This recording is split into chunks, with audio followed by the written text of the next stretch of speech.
শনিবার গলে টাইগারদের প্রথম দিন, অফিসিয়াল প্র্যাকটিস নেই। সারাদিনের থেমে থেমে আসা বৃষ্টিতে সুযোগ নেই ব্যক্তিগত অনুশীলনেরও, অর্থাৎ হোটেলে বসেই কাটাতে হবে অলস সময়। কিন্তু সেটা ঢাকার মতো শহরের জন্য হয়তো।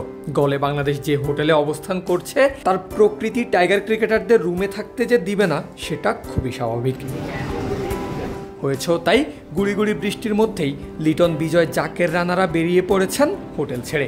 কয়েক পা ফেলেই তারা পাড়ি জমিয়েছেন ভারত মহাসাগরের তীরে। অনুশীলন নেই তাতে কি, মাঠে যেই গা গরমের ভলিবল টাইগাররা খেলেন সেটাই চলেছে সমুদ্র পাড়ে। উত্তাল সমুদ্রের তীরে কেউ খেলেছেন, কেউ বা শুয়ে বসে আড্ডায় উপভোগ করেছেন সমুদ্রের বিশালতা। টাইগারদের টিম হোটেলটি যেন স্বর্গের কোনো উদ্যান। হোটেলের লবি থেকে মহাসাগরের এমন দৃশ্য তো সেটারই প্রমাণ দেয়।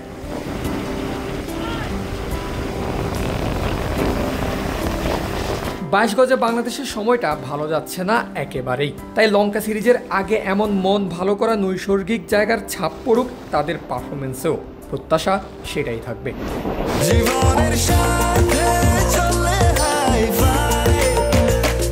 স্বাস্থ্যকর অল টাইম হানিকম, সব সময় অল টাইম হেলদি লাইফ।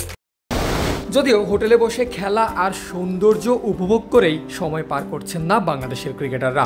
সময় মতো ঠিকঠাকই করে যাচ্ছেন নিজেদের কাজটাও। গলের ঠান্ডা আবহাওয়াতেও ঘাম ঝরিয়েছেন জিমে।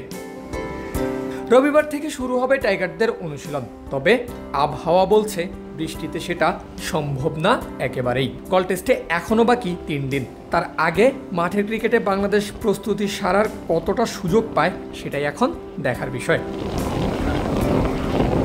শ্রীলঙ্কার গল থেকে পারভেজ আল হাসান, ক্রিক ফ্রেঞ্জি।